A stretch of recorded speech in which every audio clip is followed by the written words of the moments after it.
আজিৰ এই ভিডিঅ'টিত কাৰেণ্ট এফেয়াৰ্ছৰ আন কেইটামান কুৱেশ্যন তোমালোকৰ বাবে লৈ আহিছোঁ। এই কুৱেশ্যনকেইটা DLED, ATRE আদিৰ দৰে যিবোৰ কম্পিটিটিভ এক্সাম আছে, এই কম্পিটিটিভ এক্সামসমূহৰ কাৰণে বহুত বেছি ইম্পৰ্টেণ্ট হয়। গতিকে ভিডিঅ'টো মনোযোগেৰে শেষলৈকে চাই থাকিবা। লগতে ইয়াৰ আগত মই দুটা ভিডিঅ' আপলোড কৰিছিলোঁ, পাৰ্ট 1 আৰু পাৰ্ট 2। সেই দুটা ভিডিঅ' যদি তোমালোকে এতিয়ালৈকে চোৱা নাই, চাই ল'বা।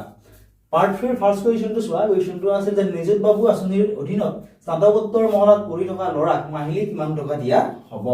How much monthly stipend will PG male student get under Nijut Babu? Option বিলাক চোৱা। অপচন নম্বৰ 8 আছিল 1000, অপচন নম্বৰ B দিয়া আছিল 1500, অপচন C দিছিল 2000 আৰু অপচন নম্বৰ D দিয়া আছিল 2500। আমাক কি দিছে? আমাক কোৱেশ্চন সুধিছে যে নিযুত বাবু যিখন আঁচনি আছে, সেই আঁচনিখনৰ অধীনত যিসকল স্নাতকোত্তৰ মহলাত পঢ়ি থকা ছাত্ৰ-ছাত্ৰী আছে, ছাত্ৰ আছে, তেওঁলোকক অৰ্থাৎ ল'ৰাবিলাকক মাহিলী কিমান টকা দিয়া হ'ব সুধিছে। ইয়াৰে কাৰেক্ট যিটো আনসাৰ সেয়া হ'ব অপচনসমূহৰ ভিতৰত অপচন নম্বৰ C থকাটো, মাহিলী তেওঁলোকক 2000 টকা দিয়া হ'ব। ঠিক আছে, অৰ্থাৎ নিযুত মইনা আঁচনিৰ অধীনত কি কৰা হৈছিল? ছাত্ৰীসকলক মাহিলী পইচা দিয়া হৈছিল, মানে 1 বছৰৰ কাৰণে, যাতে সেই ছাত্ৰীসকলে অতি সোনকালে বিয়া নিদিয়ে বা উচ্চ শিক্ষা তেওঁলোকে গ্ৰহণ কৰিব পাৰে। তেতিয়া ল'ৰাসকলেও কমপ্লেইন কৰিছিল, অৰ্থাৎ ছ'চিয়েল মিডিয়াৰ যোগে জনাইছিল বা ল'ৰাসকলেও কৈছিল যে আমাকো এনেকুৱা ধৰণৰ লাগে। তেতিয়া নিযুত বাবু আঁচনি উলিয়াইছিল আৰু এই আঁচনিৰ অধীনত ল'ৰা শিক্ষাৰ্থীক মাহিলী 2000 টকাকৈ প্ৰদান কৰা হৈছিলে। ঠিক আছে, আৰু এতিয়াও বহুতৰ একাউণ্টত 2000 টকাকৈ সোমাই আছে। গতিকে চোৱা, নিযুত বাবু আঁচনিৰ অধীনত স্নাতকোত্তৰ স্তৰত অধ্যয়ন কৰি থকা ল'ৰা শিক্ষাৰ্থীক শিক্ষাত উৎসাহ যোগাবলৈ মাহিলী 2000 টকা আগবঢ়োৱা হয়। বা কেতিয়াবা এনেকেও কুৱেশ্যন দিব পাৰে যে নিযুত বাবু আঁচনিৰ মূল লক্ষ্যটো কি হয়? তেতিয়া আনসাৰটো হ'ব যে নিযুত বাবু আঁচনিৰ মূল লক্ষ্য হৈছে যাতে ছোৱালীবিলাকৰ নিচিনাকে ল'ৰাবিলাকেও উচ্চ শিক্ষা গ্ৰহণ কৰিব পাৰে। ঠিক আছে, আণ্ডাৰ দ্য নিযুত বাবু scheme male PG students receive a monthly stipend of 2000 to support higher education, অৰ্থাৎ উচ্চ শিক্ষা যাতে গ্ৰহণ কৰিব পাৰে। নেক্সট কুৱেশ্যনটো চোৱা। কুৱেশ্যনটো আছিল 2026 চনৰ অসম বিধানসভা নিৰ্বাচনত মুঠ সমষ্টিৰ সংখ্যা কিমান আছিলে? What was the total number of constituencies in the 2026 Assam Assembly election? এই কুৱেশ্যনটো বহুত বেছি ইম্পৰ্টেন্ট হয়। ঠিক আছে, এইটো তোমালোকে নোট কৰি ল'বা। অপচন এ আছিল 126, অপচন নম্বৰ বি আছিল 147, অপচন চি আছিল 100 আৰু অপচন নম্বৰ ডি কি দিছে চোৱা। অপচন নম্বৰ ডি দিয়া আছিল 90। কোনটো অপচন কাৰেক্ট হ'ব কমেন্ট সেকশনত কমেন্ট কৰি জনাওচোন ইয়াৰ কাৰেক্ট আনসাৰ কি হ'ব। কুৱেশ্যনত আমাক কি সুধিছে? আমাক সুধিছে যে 2026 চনৰ অসম বিধানসভা নিৰ্বাচনত মুঠ সমষ্টিৰ সংখ্যাটো কিমান আছিল? এনে কমেন্ট কৰা আনসাৰটো কি হ'ব। ইয়াৰে কাৰেক্ট যিটো আনসাৰ সেয়া হ'ব অপচন নম্বৰ 8 থকাটো 126, অৰ্থাৎ 126টা মুঠ সমষ্টি আছিলে। ঠিক আছে, চোৱা, সমষ্টি পুনৰ নিৰ্ধাৰণৰ পাছতো অসম বিধানসভাৰ মুঠ আসনৰ সংখ্যা 126 খনে আছিল। নেক্সট চাবা, কুৱেশ্যন নম্বৰ 64। কুৱেশ্যনটো কি আছিলে চোৱা। কুৱেশ্যনটো আছিল এনে ধৰণৰ যে কাজিৰঙা ৰাষ্ট্ৰীয় উদ্যানত শেহতীয়াকৈ কৰা জৰীপত কোনটো বিৰল প্ৰজাতিৰ মেকুৰীক বিশেষভাৱে সংৰক্ষণৰ বাবে চিনাক্ত কৰা হৈছে? Which rare cat species was recently surveyed and identified in Kaziranga for conservation? কুৱেশ্যনটো বহুত ইম্পৰ্টেন্ট হয়। ঠিক আছে, কাৰেণ্ট এফেয়াৰ্ছৰ কুৱেশ্যন ইয়াৰ পৰা এইটো আহিব পাৰে। ঠিক আছে, এডিআৰ ৰ কাৰণে ইম্পৰ্টেন্ট হয়, ডিএলএড ৰ কাৰণে ইম্পৰ্টেন্ট হয়। এইটো কুৱেশ্যন আমাৰ পৰীক্ষাত চান্স আছে, নোট কৰি ল'বা তোমালোকে। অপচন নম্বৰ 8 আছিল চোৱা ক্লাউডেড লেপাৰ্ড, অপচন বি আছিল ফিশিং ক্যাট, অপচন নম্বৰ সি আছিল জাংগল ক্যাট আৰু অপচন নম্বৰ ডি আছিল গোল্ডেন ক্যাট। আমাক কুৱেশ্যন কি সুধিছিল যে কাজিৰঙা ৰাষ্ট্ৰীয় উদ্যানত শেহতীয়াকৈ কৰা জৰীপত কোনটো বিৰল প্ৰজাতিৰ মেকুৰীক বিশেষভাৱে সংৰক্ষণৰ বাবে চিনাক্ত কৰা হৈছে? যদি আনসাৰটো জানা কমেন্ট সেকশনত কমেন্ট কৰি জনাওচোন কি হ'ব এই কুৱেশ্যনটিৰ কাৰেক্ট আনসাৰ। কুৱেশ্যনটিৰ কাৰেক্ট যেটো আনসাৰ সেয়া হ'ব অপচন নম্বৰ বি থকাতে কাৰেক্ট হ'ব লাগে। ঠিক আছে, fishing cat. Fishing cat correct answer হ'ব। 2026 চনৰ বৈজ্ঞানিক অধ্যয়নত কাজিৰঙা ফিশিং ক্যাটৰ এক গুৰুত্বপূৰ্ণ আৰু শক্তিশালী বাসস্থান হিচাপে চিনাক্ত কৰা হৈছে। A scientific survey in 2026 identified Kaziranga as an important and strong habitat for the rare fishing cat species. ঠিক আছে, এই কুৱেশ্যন নোট কৰি ল'বা, বহুত বেছি ইম্পৰ্টেন্ট হয়। নেক্সট কুৱেশ্যনটো চোৱা। Question number 65। কুৱেশ্যনটো কি আছিল? কুৱেশ্যনটো আছিল অসমৰ বৰ্তমানৰ পৰিৱেশ আৰু বন মন্ত্ৰী কোন হয়? Who is the current environment and forest minister of Assam? চোৱা, এডুকেশ্যন দিয়াৰ মেইন কাৰণটোৱে হৈছে এনেকুৱা ধৰণৰ কুৱেশ্যন এবাৰ পৰীক্ষাত আহিব। ঠিক আছে, এইটো তোমালোকৰ চেঞ্জ হ'ব। ঠিক আছে, তথাপিও জনাবাচোন বৰ্তমান কোন হয়। কিন্তু ইয়াৰ পিছততো চেঞ্জ হ'ব, গতিকে এনেকুৱা ধৰণৰ কুৱেশ্যন এটা পৰীক্ষাত অহাৰ চান্স আছে। ঠিক আছে, তো বহুত বেছি ইম্পৰ্টেন্ট হয় এই কুৱেশ্যনটো। যদি জানা আনসাৰটো কমেন্ট সেকশনত আমাক কমেন্ট কৰি জনোৱাচোন। এই কুৱেশ্যনটিৰ কাৰেক্ট যিটো আনসাৰ হেয়া হ'ব অপচন নম্বৰ 8 থকাটো চন্দ্ৰমোহন পাটোৱাৰী হৈছে অসমৰ পৰিৱেশ আৰু বন মন্ত্ৰী কিন্তু এটো চেঞ্জ হ'ব মই বাৰ বাৰ ৰিপিট কৰি গৈ আছো ঠিক আছে এনেকুৱা ধৰণৰ কুৱেশ্যন কিন্তু এবাৰ পৰীক্ষাত আহিব বহুত বেছি চান্স আছে নেক্সট চাবা কুৱেশ্যন নম্বৰ 66 কুৱেশ্যনটো কি আছিল চোৱা কুৱেশ্যনটো আছিল অসম বাজেট 2026-27 অনুসৰি ৰাজ্যখনৰ জনমূৰি আয় কিমানলৈ বৃদ্ধি পাইছে what is the per কেপিটা income of Assam as per the 2026-2027 budget ঠিক আছে অসম বাজেট 2026-27 অনুসৰি ৰাজ্যখনৰ জনমূৰি আয় কিমানলৈ বৃদ্ধি পাইছে সুধিছে অপচন এ চোৱাচোন অপচন এ আছিল 1,50,540 অপচন বি আছিল 1,85,429 অপচন সি ডি আছিল 86,947 আৰু অপচন নম্বৰ ডি দিয়া আছিল 2,10,000 কোনটো অপচন কাৰেক্ট হ'ব সুধিছে অসম বাজেট 2026-27 অনুসৰি ৰাজ্যখনৰ জনমূৰি আয় কিমানলৈ বৃদ্ধি পাইছে কুৱেশ্যনটিৰ কাৰেক্ট যেটো আনসাৰ হেয়া হ'ব অপচন নম্বৰ বি টকাটো ৰাজ্যখনৰ জনমূৰি আয় 1,85,429 লৈকে বৃদ্ধি পাইছে অসম বাজেট 2026-27 অনুসৰি ৰাজ্যখনৰ জনমূৰি আয় 1,85,429 লৈ বৃদ্ধি পাইছে আৰু ইয়ে ৰাজ্যখনৰ অৰ্থনৈতিক উন্নয়নৰ সূচক According to the Assam Budget 2026-27, the per capita income of the state increased to 1,85,429, indicating economic growth. ঠিক আছে economic growth বুলি কি কাৰণে কৈছে কাৰণ ইয়াত আগত আৰু কি আছিল কম আছিল ঠিক আছে জনমূৰি যেটো আয় এটো ইয়াৰ আগত আৰু বহুত বেছি কম আছিল এতিয়া অলপমান ইয়াৰে বৃদ্ধি পাইছে নেক্সট ওয়ান কোৱেশ্চন নম্বৰ 67 কোৱেশ্চনটো কি আছিল চোৱাচোন কোৱেশ্চনটো আছিল মুখ্যমন্ত্ৰী মহিলা উদ্যমিতা অভিযানৰ অধীনত কিমান মহিলাক লাখপতি বাইদেউ হিচাপে গঢ়ি তোলাৰ লক্ষ্য লোৱা হৈছিল ঠিক আছে বহুত বেছি ইম্পৰ্টেন্ট কোৱেশ্চন হয় চোৱা under MMUA how many women are targeted to become lakhpati বাইদেউ অপচন চোৱা এ আছিল 5 লাখ বি আছিল 8.8 লাখ 80 লাখ অপচন সি আছিল 10 লাখ আৰু অপচন নম্বৰ ডি আছিল 20 লাখ কোনটো অপচন কাৰেক্ট হ'ব কমেন্ট কৰাচোন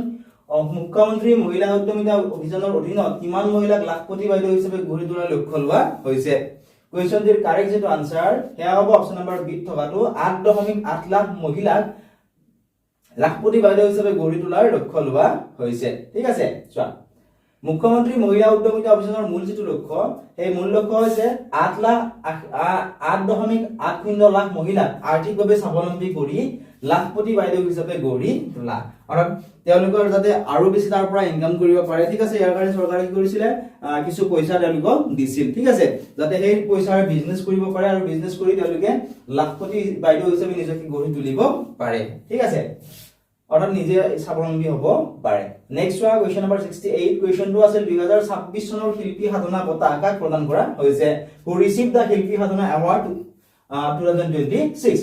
অপচন চোৱা এটা আছিল Gilbertson Sangma option B Hima Das option C Zubeen Garg আৰু অপচন নম্বৰ ডি আছিল তৰালী শৰ্মা কোৱেশ্চনৰ লাগি হৈছিল আমাক কৈছিল যে 2026 চনৰ শিল্পী সাধনা বঁটা কাক প্ৰদান কৰা হৈছে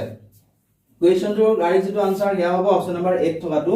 গিলবাৰ্টসন চাংমাক প্ৰদান কৰা হৈছে 2026 চনৰ শিল্পী সাধনা বঁটা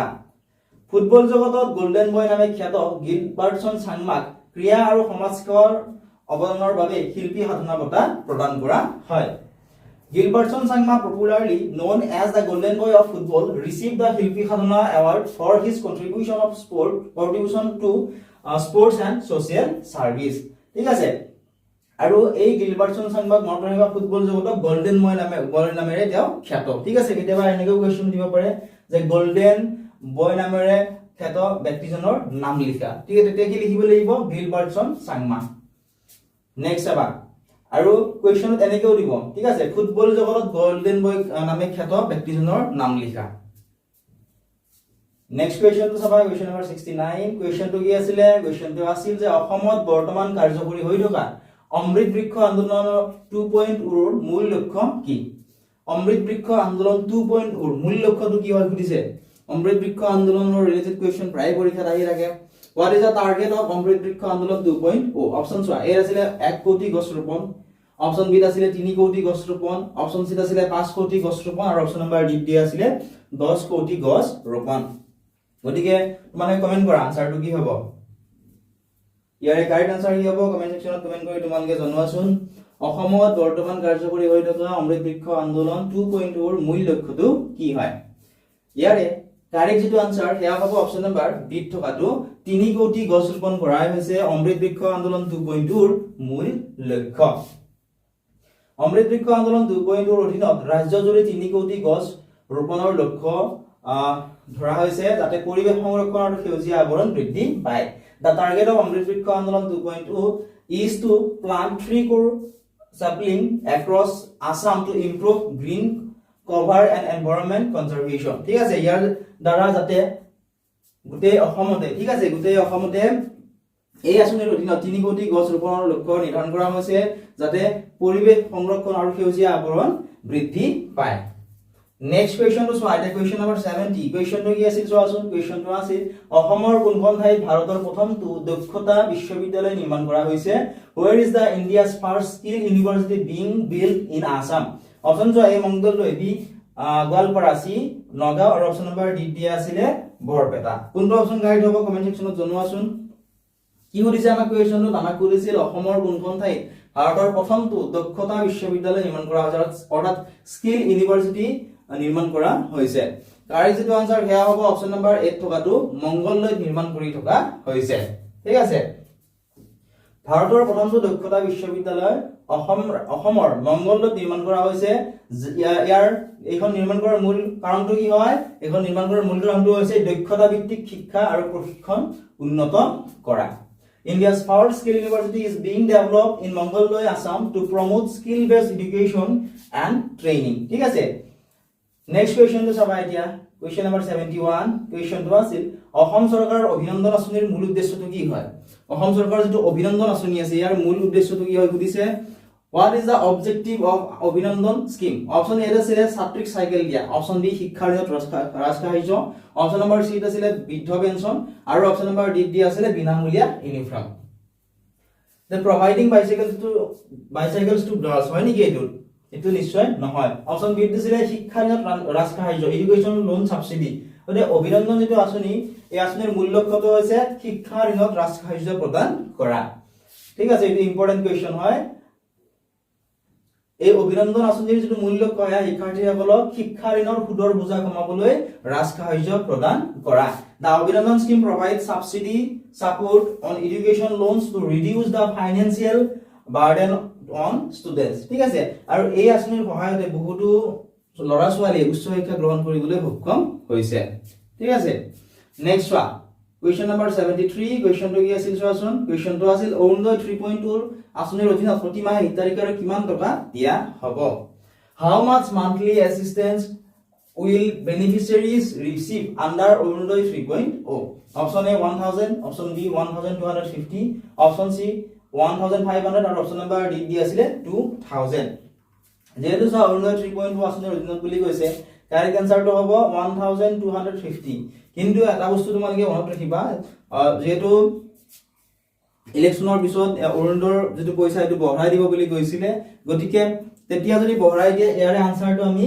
যদি 1500 কৰি দিয়ে 1500 লিখিব লাগিব বা 3000 যদি কৰি দিয়ে 3000 অপচনত থাকিব 3000 আমি লিখিবলৈ লাগিব ঠিক আছে গতিকে বৰ্তমান দিয়ালৈ লিখিছো মই 1250 rupees তো অৰুণোদয় 3.2 আঁচনিৰ অধীনত যোগ্য পৰিয়ালসমূহক প্ৰতি মাহে 1250 টকা আৰ্থিক সহায় আগবঢ়োৱা হ'ব under Arunodoi 3.0 eligible beneficiaries will receive monthly financial assistance of 1250 হ'ব বুলি যদি লিখিছো এটো ইতিমধ্যে 1250 টকা গৈ প্ৰত্যেক গৰাকী হিতাধিকাৰীয়ে ইয়াৰ যেটো পইচা এটো একাউণ্টত পাই আছে ঠিক আছে নেক্সট কোৱেশ্চন নম্বৰ 74 কোৱেশ্চনটো কি আছিল চোৱাচোন কোৱেশ্চনটো আছিল যে অসমৰ চাহ শ্ৰমিকসকলক ভূমিৰ অধিকাৰ দিবলৈ চৰকাৰে কিমান শ্ৰমিকক স্থায়ী ভত্তা দিয়াৰ ঘোষণা কৰিছে How many tea garden workers will receive permanent land pattas in Assam option A আছিল 1 লাখ B 2.5 লাখ C 3.5 লাখ আৰু অপচন নম্বৰ D দিয়া আছিল 5 লাখ দেখোনটো অপচন গাইড হ'ব কোৱাচোন কোৱেশ্চনটো আৰু এবাৰ চোৱা কোৱেশ্চন পুলিছিল যে অসমৰ যেসকল চাহ শ্ৰমিক আছে চাহ শ্ৰমিকসকলক ভূমিৰ অধিকাৰ দিবলৈ চৰকাৰে কিমান শ্ৰমিকক স্থায়ী ভত্তা দিয়াৰ ঘোষণা কৰিছে ইয়াৰ কাৰেক্ট যেটো আনসাৰ হেয়া হ'ব অপচন নম্বৰ সি থকাটো 3.5 লাখ শ্ৰমিকক চৰকাৰে স্থায়ী ভত্তা দিয়াৰ ঘোষণা কৰিছে চৰকাৰে 3.5 লাখ চাহ শ্ৰমিকক স্থায়ী ভূমি ভত্তা প্ৰদান কৰি তেওঁলোকৰ ভূমিৰ অধিকাৰ নিশ্চিত কৰাৰ লক্ষ্য লৈছে The Assam government announced permanent land pattas for 3.5 lakh tree garden workers to ensure land rights. ঠিক আছে next question number 75 question to কি আছিল চোৱাচোন question to আছিল যে 2026 চনত অসমৰ কিমানখন নতুন চিকিৎসা মহাবিদ্যালয় আৰম্ভ কৰাৰ লক্ষ্য লোৱা হৈছে 2026 চনত অসমৰ কিমানখন নতুন চিকিৎসা মহাবিদ্যালয় আৰম্ভ কৰাৰ লক্ষ্য লোৱা হৈছে what is the target number of new medical colleges in Assam in 2026 option এ আছিল 2 খন অপচন বি 5 খন অপচন সি আছিল 10 খন আৰু অপচন নাম্বাৰ ডি আছিল 15 খন এৰ আনসাৰটো মই তোমালোক কৈ নিদিও তোমালোকে আমাক কমেন্ট সেকশনত কমেন্ট কৰি জনাবা ঠিক আছে আৰু ইয়াৰে সম্পূৰ্ণ ভিডিওৰ লগতে ইয়াৰে পিডিএফ সমূহ আমাৰ এপত পাবা যিখিনি বহুত বেছি ইম্পৰ্টেন্ট হয় কম্পিটিটিভ এক্সাম সমূহৰ কাৰণে যদিও তোমালোক পিডিএফ সমূহ লাগে এতিয়া ডেসক্ৰিপচনত দিয়া লিংকত ক্লিক কৰি আমাৰ এপটো ডাউনলোড কৰি লোৱা অধিক জানিবৰ বাবে WhatsApp নম্বৰ দি থোৱা আছে WhatsAppতো ইয়াৰ বিষয়ে আমাক সুধিবলৈ পাৰিবা